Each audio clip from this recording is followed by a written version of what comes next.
যারা দেখেছে তাদের রেসপন্স খুবই ভালো, তারা প্রত্যেকে পজিটিভ রেসপন্স করেছে আমাকে ইনবক্স বলেন বা হোয়াটএভার। আমি প্রচুর রিভিউ দেখেছিলাম, সবাই খুব পজিটিভ রেসপন্স করছে এবং আমার মনে হয় সিনেমার ক্ষেত্রে না ওয়ার্ড অফ মাউথ হচ্ছে সবচেয়ে বড় প্রমোশন এবং ময়ূরাক্ষীর ক্ষেত্রে সেটা ঘটছে। হয়তো বা এটা ট্রু যে তুফানের জোয়ারটা একটু বেশি, যার কারণে হয়তো বা আমরা খুব স্বাভাবিকভাবে, বাট ময়ূরাক্ষীর রেসপন্স খুবই ভালো এবং এখনো পর্যন্ত যা পাচ্ছি খুবই ভালো।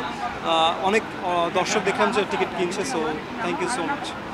তুফান গত 6 মাস ধরে একটা ওয়েল প্ল্যান্ড ফিল্ম, রাইট? এবং আমাদেরটা 2022-এ শ্যুট করা সিনেমা, তো এই একটা ডিফারেন্স আছে প্রথমত। দ্বিতীয় ব্যাপারটা হচ্ছে যে এই মুহূর্তে আমাদের ইন্ডাস্ট্রি পোস্ট কোভিড অনেক চেঞ্জ হয়ে গেছে। ইনভেস্টমেন্ট বলেন, মার্কেটিং স্ট্র্যাটেজি বলেন, everything is changed right now. এবং হল পাওয়ার যে ব্যাপারটা বা কর্নার হয়ে যাওয়ার যে ব্যাপারটা, অডিয়েন্সের টেস্ট অনেক চেঞ্জ হয়ে গেছে। সো নেক্সট যেই প্রজেক্টগুলো আসবে বা নেক্সট যেই মুভগুলো আসবে, দেখেন আপনি তুফানের কথা বলছেন, এর আগের ঈদে কিন্তু কোনো সিনেমা ঠিকঠাক ওয়ার্ক করে নাই, কোনো সিনেমাই ওয়ার্ক করে নাই, রাইট? ঠিকঠাক ওয়ার্ক করে নাই। তুফান করছে, হুইচ ইজ গ্রেট। ময়ূরাক্ষী হল পায় না, বাট ময়ূরাক্ষী এখনো পর্যন্ত যতটুকু দেখেছে সবার রেসপন্স ভালো। হ্যাঁ, সো দুই ধরনের সিনেমা এবং marketing is very important right now.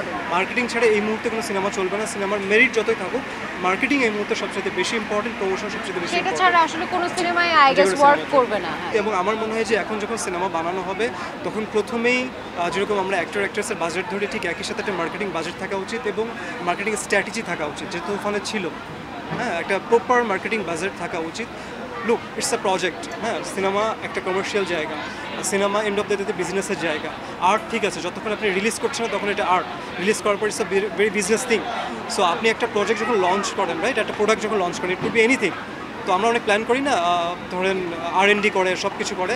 এখন নেক্সট থেকে প্রত্যেকটা প্রজেক্টে এটাই হবে, R&D হবে, প্রপার প্ল্যান হবে, স্ক্রিপ্টিং হবে, প্রপার বাজেটিং হবে, কীভাবে মার্কেটিংটা করা যায়। মার্কেটিংটা আই থিঙ্ক ইভেন তুফানের মার্কেটিংয়ের থেকেও অ্যাগ্রেসিভ মার্কেটিং হবে। তুফানের মার্কেটিং কিন্তু আসলে গানটা অনেক ম্যাসিভ জায়গায় গেছে, কিন্তু আই থিঙ্ক আরও রুট লেভেলে, যেটা আমরা বলিউড বা হলিউডে দেখি। হলিউডের অ্যাক্টররা তো সিঙ্গাপুরে চলে আসে, অস্ট্রেলিয়াতে চলে যায়, যে শুধু মার্কেটিং করার জন্য, বিকজ ওদের ইন্ডাস্ট্রি গ্রো করতেছে।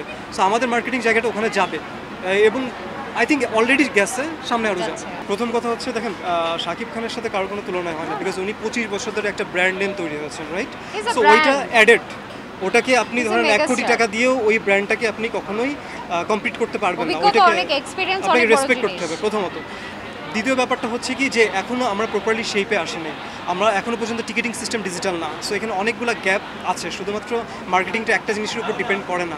বিকজ একজন প্রডিউসার ইনভেস্ট করার আগে চিন্তা করে আমি রিটার্ন করতে পারছি, একটা স্পন্সর চিন্তা করে যে এটা কতটুকু রিচ করবে। তো এই স্ট্রাকচারটা ঠিক হলে ডেফিনেটলি এটা আরও স্মুদার হবে। এবং আমার কাছে মনে হয় কি, যে একটা সিনেমায় একজন স্টার তৈরি করে দেয়, এটার জন্য 10টা সিনেমা লাগে। So it's not a new কামার থিং অর এনিথিং। আমার কাছে মনে হয় যে মেরিট যদি ভালো থাকে সিনেমার, সব কিছু যদি ঠিকঠাক প্লেস হয়, যে কোনো সিনেমা ওয়ার্ক করে যাবে। এবং তার একটা বড় প্রমাণ ছিল আসলে I think Paran. It was very low budget film, but it became a massive hit.